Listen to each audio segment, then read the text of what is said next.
Welcome, Reds, to the 100% United podcast. I'm your host, TC, and here's my co-host, Scott. Hello, buddy. Hello, mate. Today, we look back on our 1-0 win against Astana in the Europa League before previewing the trip to West Ham this weekend. First, Mason Greenwood became Manchester United's youngest ever scorer in Europe. An incredible night for the lad. Give me your thoughts on our wonder kid, Scott. Yeah, I was really happy with his performance, pal. As I say, I hope that this goal can spur him on and open the floodgates. You know, on another night, he might have been able to score 2 or 3, but, you know, I'm really happy with his goal and the game winner to boot. Yeah, I mean, of course he could have had some more. We could have had some more. We had loads of chances. We hit the woodwork a lot of times. But it was getting late when he scored, mate. 72nd minute. And the nerves were starting to jangle. And Mason was the one that stepped up and fired us through and got us 3 points. So although there were chances around, it was a very important goal. We couldn't have afforded to draw that game yesterday. No, definitely not. And you're right, it was a really important goal. I think, you know, he had a few chances in the first half, and if he had maybe scored after 15 minutes and we'd just won 1-0 and gone 75 minutes without scoring, it may feel a bit different. I think that this goal can, again, spur him on and give him a lot of confidence. And us as well. You know, I think Marcus Rashford said after the game that this was potentially a game that we could have drawn or lost with Jose Mourinho as the boss. And let's hope we all learn from that and we just keep this sort of good run going. Yes, mate, and I'm glad you brought up Marcus, because I'm gonna just touch on that with the goal. Let's not forget how that happened. The ball's out on the right wing, or their right wing, their right back position, and Rashford steams across as fast as he possibly can to try and block the clearance.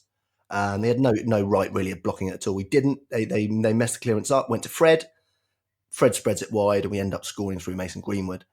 Without Marcus Rashford's work rate there and attitude, and I must say, mate, in the last couple of games, I've seen a marked improvement in Marcus Rashford's attitude. Yeah, you're absolutely right. Sometimes the best defending starts from our attackers. Yeah. And again, it's really good to show Mason that as well, right? That Marcus isn't above the team and that he's got the attitude that we need for a good team performance. Yeah, and let's not forget, Mason Greenwood played out on the right there. The right wing, that's one of our biggest problem positions.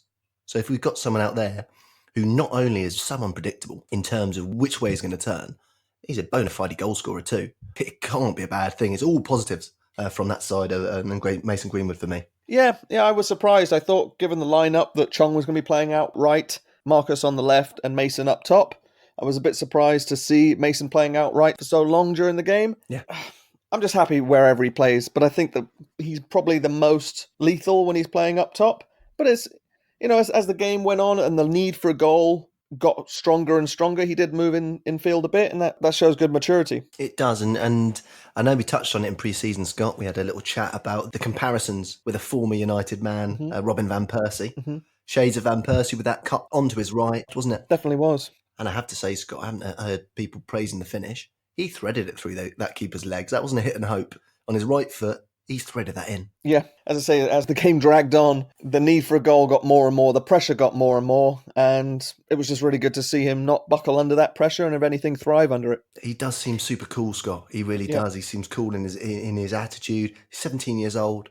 As we said at the top of the show, he is the youngest scorer in Europe, so he's taken Marcus Rashford's record. Mm-hmm. As you'll remember, that was in the Europa League as well. It was. On that mad night. And Marcus Rashford took George Best's record, so they're not doing too badly, those three. They're in good company, right? Good company, yeah. And let's not forget Marcus Rashford. He's still a youngster. You know, when people say, how many youngsters Ollie's playing, they hardly ever include Rashford. Yeah. He's still a youngster. Yeah. And he's a youngster through our academy. You know, sorry, I've been playing since I was 18 years old and I seem like I'm 25. Yeah. But he's a youngster. So let's give him a bit, because like I say, his attitude has changed. His attitude in interviews has changed. His attitude around the club, by the looks of things, has changed, and his attitude on the pitch has changed as well.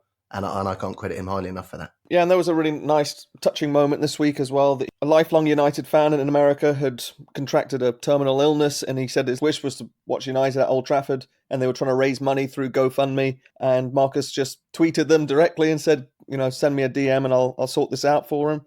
Just nice to see that he's still got a bit of a level head. As much as people want to criticise him with all the jewellery and all his cars and this and that, he does still have a level head and still does have the love for the club at the front and centre. Yeah, and I saw that story as well. From what I gathered, it was a guy from the States, a diehard United fan from the States, and from what I gathered, he'd actually defeated the stage 3 cancer, I believe it was. Oh, so he's all right. Good news. But he's never been to England, never been to Old Trafford. His mate was basically saying, is it possible?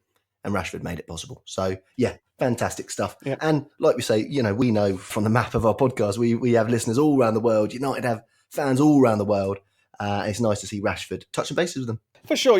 He gets a lot of criticism when things aren't going well and when people don't particularly like what he's showing. And so I think we've definitely got to compliment him when he does something right. Yeah, Scott, and also I think, and this was certainly the case, and we've mentioned Giggs on the podcast before, and it's certainly the case with guys who have come through the system at United. It's kind of like when you love someone a lot, or when someone's it's in your family, or you're harder on them. Mm-hmm. You can be harder, and I think that is the case with Rashford. He's our boy, and so therefore we feel like we can be harder on him. And sometimes I don't think it's totally justified, but sometimes it is. Like I say, his attitude's changed recently, and I'm going with it, and I think it's fantastic. Yeah, for sure. He's as well maybe a bit of a victim of his own success. We've seen him score some really great goals, and so we expect him, whenever he's in that position, to be able to score those. I remember that goal away at West Ham in his first season that he wriggled around in the FA Cup. Smacked in the top corner. Was just so unbelievable to see that you sort of think whenever he gets in that position, he's capable of doing that. And it's obviously unrealistic, but I think he's maybe a victim of that himself. Yeah, and actually there's more to it because his free kicks have got markedly better recently. I'm sure it's a concentration thing. I mean, we hit the bar after 2 minutes from Fred, an absolute whizzer from 37 yards, something like that. Yeah. God alive, where did that come from? He played great. He really did play great. He did. And let's be honest, for the goal, that spread out to Mason was really nice. Yeah, he definitely deserved really, that really assist. Nice. Yeah, but yeah, he hit the bar. Then Rashford, lovely free kick. Rashford had a load of chances. Let's be fair, he did miss a load of chances. And it's this is not me. Look, if a United player misses chances, and he scores on other days, that's fine. It's when your attitude's wrong. That's when we'll dig them out. We'll never dig United players out if their attitude's right. He missed a load of chances, but he was still working, and he made it possible for someone else to take their chance. So, as I say, Rashford, another golden chance, 12th minute, 16th minute. Greenwood and Rashford linked up absolutely gorgeously as well. Yeah. With chances would come from all over the shop, mate, weren't they? Yeah, they were. On another night, we could have maybe scored 5 or 6.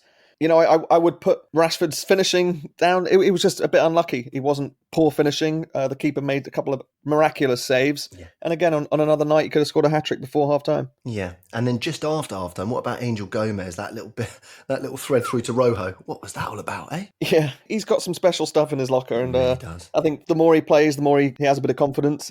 And I really do see him being perfect for that number 10 role that we have, pal. Oh, me too. I mean, that was lovely, wasn't it? Rojo slipped into the box and Greenwood and Chong were centimetres away from getting either of their first goal for the club. Really, really good stuff. Another shout out for Marcus Rojo. He played great as well, didn't he? He did, and he almost scored in the 76th minute as well with that another blaster. Yeah. Shots from all over the shop. Yeah, he scored a couple of belters for Sporting Lisbon. I remember when we signed him and saw a few of them, I thought that that's what we got in store for us now. But I think he actually got taken off as well in preparation for Sunday. I think he may be on the team sheet for Sunday, pal. Yeah, because Luke Shaw is definitely ruled out of the West Ham game, isn't he? Correct. So that's definitely a possibility. But then also you've got Ashley Young there too, who played superbly last week as well. Yep. So it's a good problem to have, isn't it, Scott? It is. Another clean sheet. Can't put a price on clean sheets, pal. And especially just to spread a bit of confidence around the defence. And we also got to say it's the first time we've recorded back-to-back wins since Paris, which is ridiculous. Is that right? Yeah. Another clean sheet. Another clean sheet, mate. Yeah. And let's just have a word. Obviously, Jesse Lingard came on. Mata came on as well. Jesse hit the post with another absolute whizzer, didn't he? Yeah, he did. Really, I thought he looked more energetic when he came on. He did, but again, we're playing Kazakhstani opposition. It's you come on with 15 minutes to go, and you think this is a chance for me to come and fill my boots here. But again, another night we could have scored 5 or 6, and that one would have gone in as well. Oh, we really could. It was one of those. It was one of those nights. But on those nights, what you need to do is you need to get the goal, take the 3 points, and go. Okay, we missed a load of chances. Never mind, doesn't matter, mate. For the past 5 years, we've lost or drawn those quote unquote nights. That's what I'm saying, Scott. Yeah, exactly. So for me, it's a positive. And you know what, Scott? As I said on the last pod, if we can show progression, if we can build on some momentum and stuff, then I'm with the boys all the way out. It's just we can't keep going backwards. We've been doing it for year after year after year, and now's the time. And look, we're injecting the youth into the team here. I mean, and what do you think? I thought Gomez was cool. Greenwood, superb. Chong wasn't his best night. What did you think? Yeah, I would have to agree with you there, but I just don't think he plays the best playing on the left. I think if anything, he's better on the right, coming in on his left foot. He's a bit more rapid than Mason is. So, listen, I was really glad to see him on the field. He didn't play awful, didn't have his best night, but certainly didn't embarrass himself. You're right, Scott. And I think we have to balance it as United fans here. We want to see loads of youngsters in the team. We do.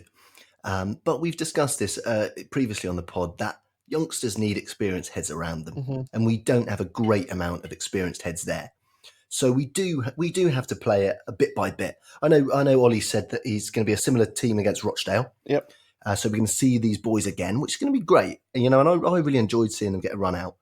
What do you think? Do you think Greenwood maybe is going to be pushing for a start now? I think perhaps, yeah. I think, when Ollie came in himself, he certainly wasn't first choice striker. He certainly wasn't, shoe-in for the starting lineup.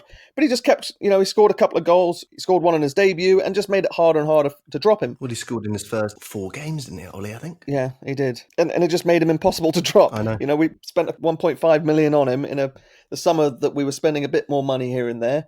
And if anything, he was the jewel of that crown. Yeah, Ollie's a great example. Actually, I know we've discussed before about when he played on the right. Yeah. When Beckham was benched for Ollie, Ollie basically just took his chances when they came around. If you play well enough, your boss will play an extra striker. Yeah, that's the truth. If you're playing well enough, Mason Greenwood was playing well enough, he'll just play an extra striker. He plays an extra striker on the right. It's quite simple. It's there for him to do. And I did like the chemistry between Rashford and Greenwood. It was something that I thought, yeah, there's something there. I do too. But, I think that he's going to be judged strongly on his goal output. And I think playing on the right, it's a lot harder to score, obviously. And I just hope he's not negatively judged for not scoring enough if he's not being able to be played in the position that obviously you score the most goals. Yeah, that's a fair point, Scott. I mean, we'll see with that. I think, look, how many minutes he played for the first team already? Not many. He's got the goal there. I think with Greenwood, I don't think goals are going to be a problem with Greenwood at all. I actually think with Greenwood, we've got a bona fide superstar, mate. Me too. I really do.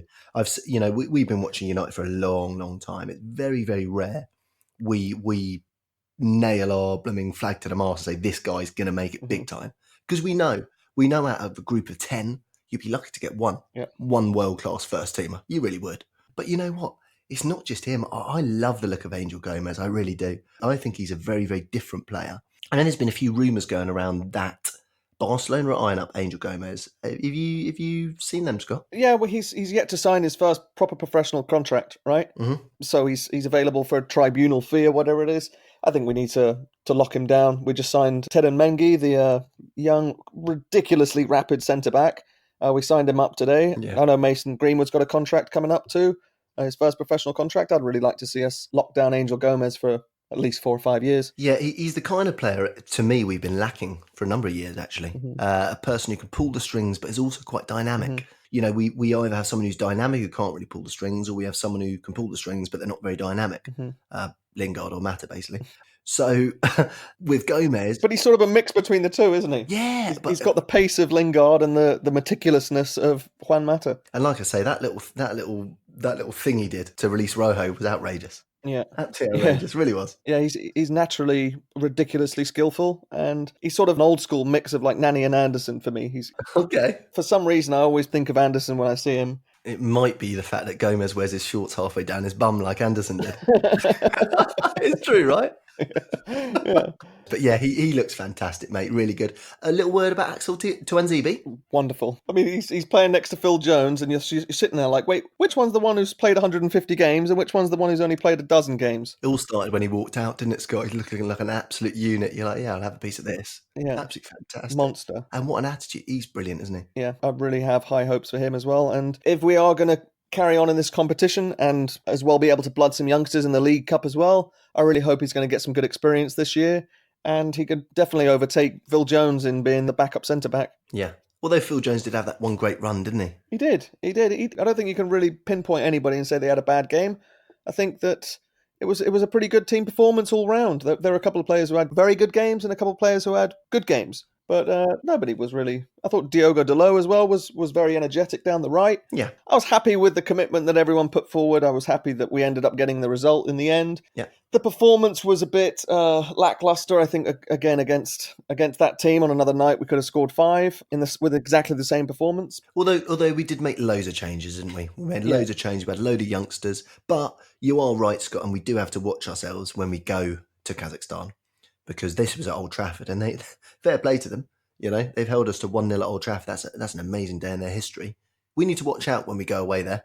Yeah, you're absolutely right. Hopefully by then, Chong, Greenwood, and Gomez are going to have a bit more confidence. I think it was a really strong test for them coming in, right? It's a really pressured situation. We had to win the game.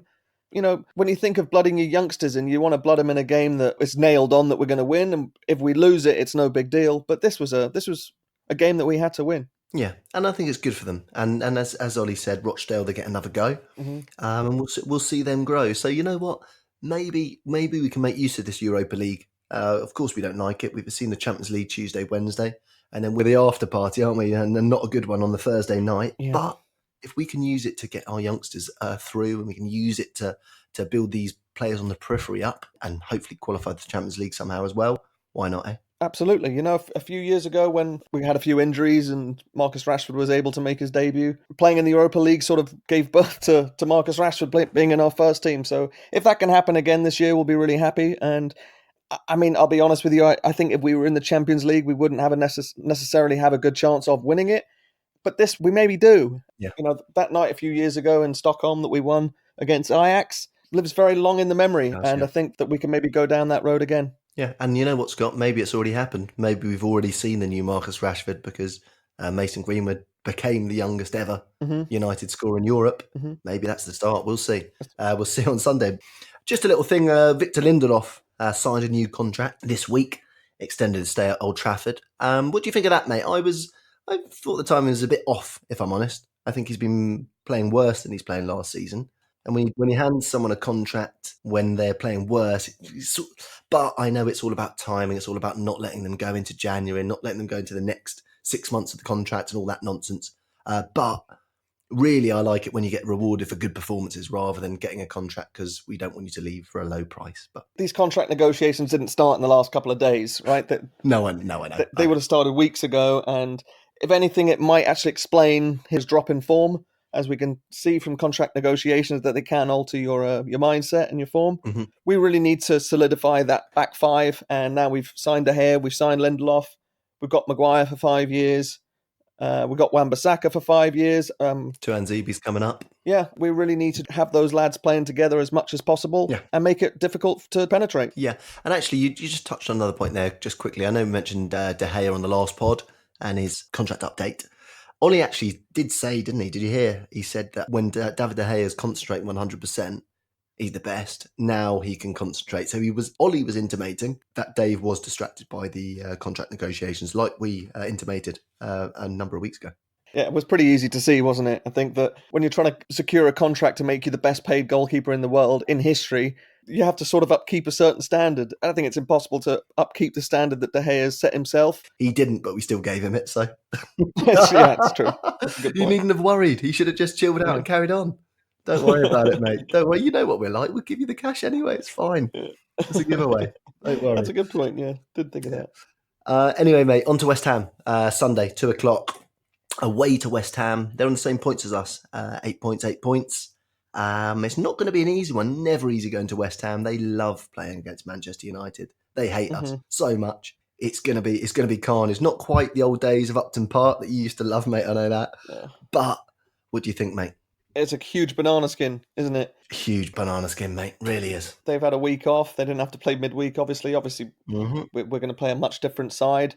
But it's one of those games that if you can leave there with 3 points, you're so over the moon, you don't care how it happened. Yeah. Historically been a really tough place for us to go. They raise their game, as everyone does, but they raise their game to another level when they play us. They really do. And they've got a couple of really good players. Felipe Anderson's really good. This new striker they got, Sebastian Haller, is pretty lethal in front of goal.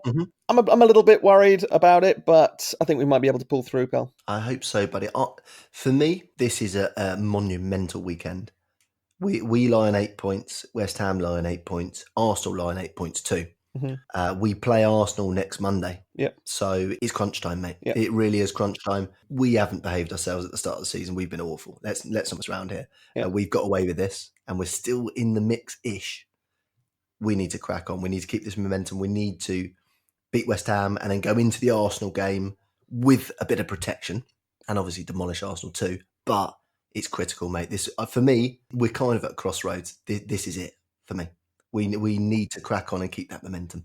Completely agree. I wouldn't have thought it was still September and we're playing must-win games, but it seems like every game's a must-win these days. Yeah, well, I say must-win because, as I say, we have been awarded an olive branch. Mm-hmm. We are still just about in the mix. Don't forget, City have been dropping points too. They went away to Norwich and got spanked as well. Yeah.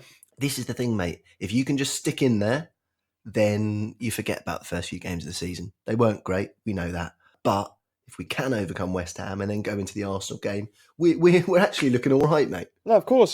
Historically, we've never started well, but we're in such euphoria after beating Chelsea 4-0 that we think, away at Southampton or at home to Crystal Palace, those are easy games compared to this. And it has dropped off a little bit, but I do believe in Ollie. I do believe in the team. And I think we just need to take one game at a time and we'll be all right. Yeah, and so Luke Shaw is going to be out. Yeah. We said earlier, obviously, Rojo played pretty well. We've got Ashley Young, who played fantastically last weekend. It'll be Ashley Young, I think, on the left there, realistically. Do you think Rojo has a shot there, buddy? I do. I think that Ollie seemed really happy with his performance as well. Yeah. But you're right. I think that, it's the first game he's played in a couple of months, and playing 2 in 3 days is a bit much, right, to play 2 games in 3 days. So I wouldn't be surprised to see Ashley Young. It's nice to have the option back, though, isn't it? It's nice to have the option of Marcus Rojo back. Mm-hmm. And I think Delo could also play on the left as well. 100%. I think he's pretty good as an inverted wing back. I like Delo on the left, but I reckon away to West Ham, I think Ashley Young, realistically. Yeah. Paul Pogba is a doubt. Anthony Martial is a doubt. They're quite big doubts as well. It's not they may be all right. It's they'll probably miss out. Yeah, I think Daniel James is a doubt as well, unfortunately. He is. He is actually, yeah, which is a shame. What do you think, mate? Obviously the youngsters played in the week. We've got everyone available apart from that. Do you expect us to revert back to sort of the team we played last weekend, or do you think Ollie will sort of intersperse some of the youngsters or keep them fresh for Rochdale and do what he said after the game? No, I would expect more of a team that we played against Leicester. I'd say probably go Maguire, Lindelof in the centre backs, Wan-Bissaka right back. It remains to be seen who he's going to partner with McTominay in midfield, whether Fred, I think, was man of the match on Thursday, whether he would play or whether Matic would bring a bit of experience in there. Which, again, Matic had a good game as well. You can't really fault that against Astana. Yeah, wore the captain's armband, didn't he? Yeah. Yep, seemed very proud about that too. Yeah, I wouldn't be surprised to see Matic play there, mate. No, I wouldn't either. I mean, look, we're looking at Dave back in goal. We'll have Aaron at the right, Victor and Harry Maguire in the middle. Yeah. Left back, as we said, I think it'll probably be Ashley Young, won't it? Yeah. What do you reckon? Maybe Matic and Fred? I think it's going to be Matic and McTominay. Okay.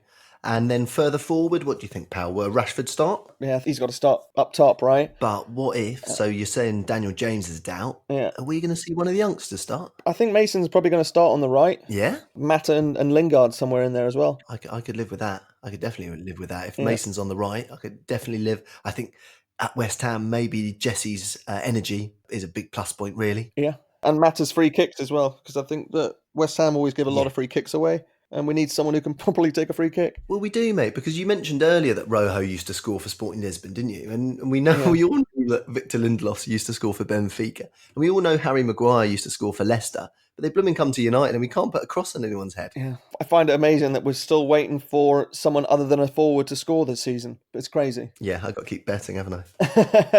I think you meant to say stop. But... Maybe, buddy. But it'll be interesting. I'm excited for the game. I think that we should have a good bit of confidence coming in from this last week. 2 wins on the bounce, 2 clean sheets. And yeah, let's just hope for a really good performance, pal, because sometimes the results don't really fit the performance, but let's just hope we get a good performance, pal. Yeah, Scott, you know what? I do feel that there's a little bit of a change. I do feel we're starting to move in the right direction. I do start to feel a bit more momentum. I am excited about the game on Sunday now. Mm-hmm. Whereas in previous weeks, I'll be honest with you, we chat about United all the time, we pod all the time. Yeah. We've been nervous going into games. We've been nervous because we were ruining our season before it even started. And now we seem to have almost caught it in time. So hopefully, like you say, we can go to West Ham, get a massive 3 points. I don't care how we do it, if I'm honest. And then march on Rochdale and then Arsenal. Yeah, I'll be honest, I would even take a draw on Sunday. I wouldn't. No. Yeah, I don't think we should be settling for a draw, pal. But I know what you mean. A point away at the end of the season to West Ham might look good. But you were happy with a point at Wolves, and now Chelsea went and smashed them 5-2. So That is true. I think as United, we need to start raising our standards again. I think we need to start going, look, we go to West Ham, we take 3 points away. That's what happens. Mhm. You know, Arsenal next Monday, yeah, let's worry about that. But we need to start raising our standards again as fans, as players, as managers, everything. We need to raise those standards again because, mate, we're talking about top 4 now. Yeah. You know, we're talking about qualifying for the Champions League. Yeah. That's not United. You know, that's Arsenal. Yeah. And we used to laugh at that, mate. We used to laugh all the time about, oh, the top 4 trophy, all the rest of it. It's us now. Yeah, right. So we need to slowly, it's not going to happen overnight, mate, and I'm not digging you out. I'm just saying slowly but surely we need to start building back to being Manchester United again.